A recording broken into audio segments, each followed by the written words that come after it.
I know one of the hardest things when you get started sewing is all the terminology involved. All of these weird words that you keep reading and hearing that you just don't understand. So that's why I have put together this series of sewing terms so you can learn to speak dressmaker. But today's word is seam allowance. Now, what is seam allowance?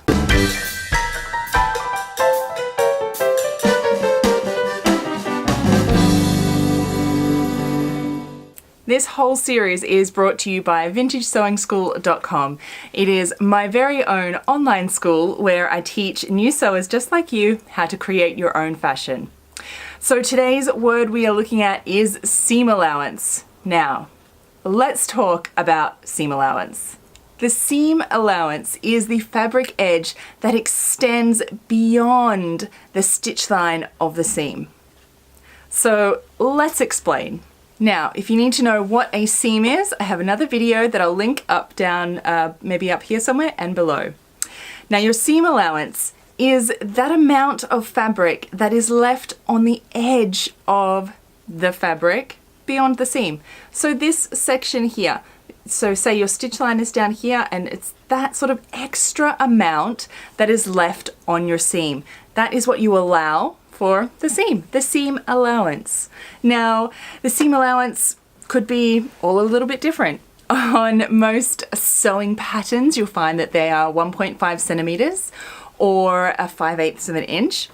But if you're using, like altering or refashioning clothes or using a ready-made garment, you will always replicate whatever seam allowance is on that garment already. Now, if you have a look at the clothes that you're wearing, I bet that you'll have, you can see the seam allowance. And most modern clothes are about 1 centimeter, so probably a little less than we'd like to actually sew with. And so the smaller your seam allowance, the a little bit trickier it is to sew, but it is a smaller seam allowance is needed for around curves and things like that. So there's always different reasons why different amounts of seam allowance are used. So really, that's all your seam allowance is that amount that extends past the actual stitch line of your seam. It's that extra amount that you've allowed for fraying and to finish off the edges. Now, to go with seams, you might want to watch the video on what is a seam or what is a seam finish. I'm going to link those down below as well so you can watch all of those. Now, do remember this is part of an entire series, so if you want to learn how to talk dressmaker, make sure you have a look at the playlist that this is included in. I'll link that below so you can watch the whole lot through.